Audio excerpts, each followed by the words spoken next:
سلطان الہند حضرت خواجہ معین الدین چشتی اجمیری رحمۃ اللہ علیہ کے 813ویں عرس شریف کا آغاز بلند دروازے پر پرچم کشائی کی رسم ادا کی گئی۔ ملک اور بیرونی ممالک سے عقیدت مندوں کی آمد کا سلسلہ جاری۔ عالمی شہرت یافتہ صوفی بزرگ حضرت خواجہ غریب نواز رحمۃ اللہ علیہ کے 813ویں عرس شریف کی تقاریب کا آج سے شاندار پیمانے پر آغاز ہو گیا۔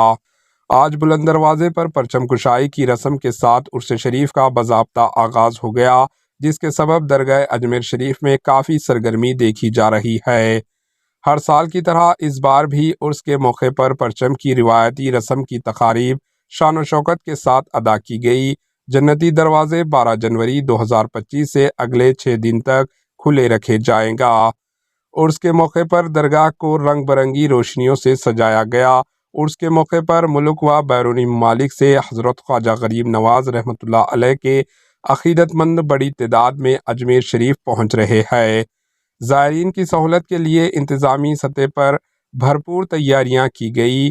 پرانی روایت کے مطابق عرس کے لیے آنے والے زائرین کے لیے جنتی دروازہ کھولا جاتا ہے۔ جنتی دروازہ کھولنے کے بعد لوگ وہاں سے گزرتے ہیں اور درگاہ حضرت خواجہ غریب نواز رحمۃ اللہ علیہ پر حاضری دیتے ہیں۔ اس پرانی روایت کے مطابق جنتی دروازہ 6 رجب کو بند کیا جاتا ہے۔ حضرت خواجہ معین الدین چشتی رحمۃ اللہ علیہ کے 813ویں عرس میں شرکت کے لیے پاکستان سے 264 زائرین کا ایک وفد 4 جنوری 2025 کو انڈیا سرحد میں داخل ہوگا اور 6 جنوری 2025 کو اجمیر پہنچے گا۔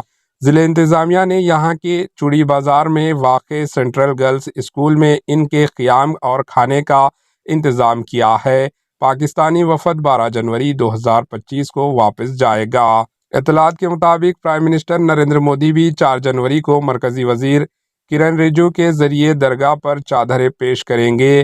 اجمیر سٹی کے اے ڈی ایم جگدیندر سنگھ نے کہا کہ 4 جنوری 2025 کو مرکزی وزیر کرن رجیجو مودی کی طرف سے چادر لے کر اجمیر شریف آئیں گے اور اس کے لیے تیاریاں کی جا رہی ہے۔